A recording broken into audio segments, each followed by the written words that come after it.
Hello and welcome to the Chemistry Made Simple podcast. I'm your host, Matthew Macario, and this is the podcast where you get chemistry confident and we take you from point A to grade A. Hello, welcome to this episode. Today we're going to be talking in more detail about quantum mechanics. In the last episode, I talked about how quantum mechanics has a big effect changing the atomic model, affecting our understanding of energy levels and bonding, and even explaining the shape of the periodic table. What I didn't talk about is what quantum mechanics is, not in any detail anyway. So today we're going to do just that. So let's start with what is quantum mechanics. Quantum mechanics is a fundamental theory in physics that models the behaviour and characteristics of subatomic particles. In our chemistry studies, we focus on how quantum mechanics describes the behaviour of electrons. We need to use quantum mechanics for electrons and other subatomic particles because these particles don't behave according to the classical physics that we're used to, that describe everyday objects on our macro world. So when we're describing or making calculations about electrons and other subatomic particles, we don't use the classical physics equations, but we apply wave equations such as the Schrödinger equation. Let's consider an analogy to help us explain this anti-intuitive model that we call quantum mechanics. So I want you to think about using an escalator to get from one floor to the next in a building. On that journey, you travel through every point in the path that escalator takes. If you or the escalator were to stop randomly, you could be at any point, any elevation level between the two floors. Now imagine using the steps to travel between the two floors. This is not such a smooth journey. If you stop randomly, you can only be on one of the steps. The options are fixed points in elevation between the floors, not any point, as we have in the case of the escalator. In this analogy, the amount of elevation between the floors represents the exact energy level, and U represent the electron. Travelling the escalator represents the energy levels according to the basic atomic model, the one that you've learnt previously, the one that doesn't include quantum mechanics. This is because there aren't any set energy levels for the electron to have, just as there aren't set positions you can be on the escalator journey. When using the stairs, there are set positions, the steps, and these represent the fixed energy possibilities that the electron may have. Each step represents one of the possible values of a quantum number related to that electron.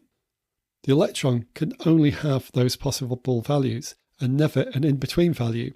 The values are all definitive in the quantum numbers model. Let's consider another analogy in case that one wasn't for you. In this one, we will compare how you might make a basic cup of coffee at home and to how you would do it at a Starbucks machine at your local shop. So for the basic coffee, consider you're making it manually. You're not using the coffee machine of some sort. So you can put in as little coffee or as much as you wish. You can use whatever temperature water you like. You can brew it however long or short you want to. You can add no milk or as much as you like, and the same with sugar or syrup or any other flavouring. There are no presets. Your coffee can be exactly how you want to make it. There isn't a preset. This is the classical physics coffee. There's no predetermined levels for the temperature, intensity, sweetness, etc. Okay, so now consider you're at the Starbucks machine and you get set choices for the size, the style of coffee, and depending on which drink you choose, the sugar, the flavouring have settings too. These are all presets. You could choose no sugar or a little or a lot, for example. And if the machine isn't adding the sugar, just imagine that the sugar supplied is sugar lumps. So you can put none in, you can put one lump in, you can put two lumps in, or however many, but you can't put an in-between amount. In this analogy, you can't crumble up a sugar cube and add part of one. Same with the syrup, you can only add a full squirt or none. So this is the quantum coffee, and all the settings represent values for each of the electrons' quantum numbers. So hopefully you get now that the stairs, or the sweetness, or the amount of milk in your coffee represent different levels, different values of quantum numbers. And when we think about electrons, it's the quantum numbers that we use to describe various characteristics. We tend to consider 4 quantum numbers for electrons, and these represent the energy level that an electron is in, which shell, which subshell it is in, exactly which orbital.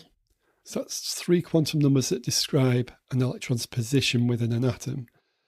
And the fourth one we consider is called spin, and that represents a characteristic of an electron that can either be up or down. There are no other options.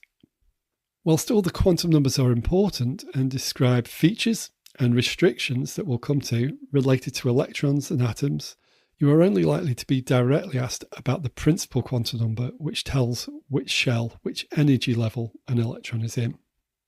Now, this might all sound very complicated, and it can get quite complicated, but you don't need to remember it all. And I do have a PDF download available that will help as well. And you can get that by going to chemistrymadesimple.net/quantum. And I will put that link in the notes as well. So let's summarize what we've talked about today. We've talked about quantum mechanics being a fundamental theory of physics that is used to describe the behavior of subatomic particles, and we use it because subatomic particles don't behave to classical physics rules. We talked about quantum numbers and there being particular settings for quantum numbers. We talked about an electron having 4 quantum numbers that have particular settings, and we used analogies of steps representing those quantum numbers and those values, or the temperature, milkiness, sweetness, etc. of a coffee from the preset machine having only particular values. There's no in-between values, just like quantum numbers for an electron. There's no in-between values. There's only the definitive values available. That's all for this episode. If you've enjoyed it, please follow or subscribe on your player. If you have any questions and your platform allows, please put them in the comments. Alternatively, there is ways of contacting me that I've put in the show notes too. So I look forward to hearing from you, and I also look forward to catching you in the next episode as well. Thank you for listening to this episode. I hope you found it useful, and if you have had value from it, do consider visiting our Patreon community at patreon.com/chemistrymadesimple, where you'll be able to ask deeper questions about this topic and get more support for your studies too. So I look forward to speaking to you again in the next episode, and until then, do look after yourself and goodbye.